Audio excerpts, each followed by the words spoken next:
So Lee, I gotta tell you this dad joke. Okay. Why do pirates take so long to learn the alphabet? Because they're stuck at sea. Because they could spend years at sea.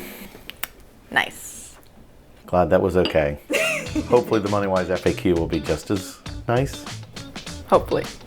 One of the key economic indicators is the job report that comes out monthly, and that's based on payroll data. What are some other ways that businesses can use that payroll information to make good decisions for their business? I'm sure most people have heard of the ADP jobs report. It's reported on the first Friday of every month, and it is a key indicator for how things are doing in the economy. How many non-farm jobs did we add? How many farm jobs? And it is based entirely on payroll data from one of the largest payroll providers in the US and in the world, ADP. Businesses have all that same data at their fingertips. We help small businesses figure out how they want to look at that data. One of the key things to look at is year over year how much your labor costs are. So looking at the number of hours worked over the year versus your total gross payroll, you can get an effective hourly rate for what your hours cost you in a year. So when you're planning, you can look to say, okay, well on average, what my wages cost me $22 an hour.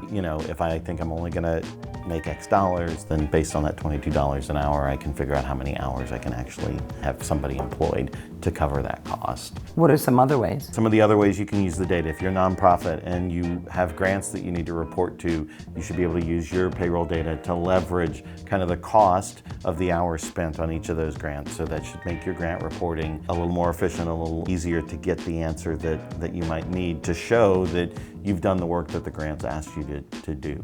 If you're a for-profit business, any good payroll system should have the ability to look at either cost centers, departments, and or costs for specific jobs. Before I came to work for MoneyWise, I worked for a company that allocated a specific amount in time of overtime we were able to use. So that report was very useful to be able to keep that under budget, not only annually, but for the month. So we knew what we were able to use and have, of course, and have left over. Overtime is one of the places where you do end up with an unexpected expense on the labor side. And so being able to collect that data, how much overtime did you use for the same period last year? How much did you use last week? How much did you use last month? And be able to track that is another great way to leverage your payroll data to make great business decisions, to make sure you have enough staff hired either to avoid the overtime or just know what your overtime burden might be. Sounds like a payroll P&L.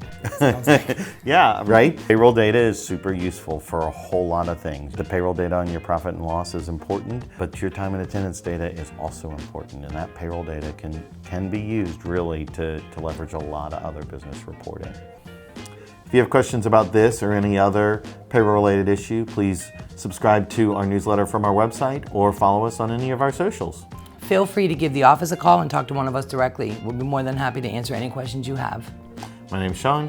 My name is Bobby. And this has been a MoneyWise FAQ.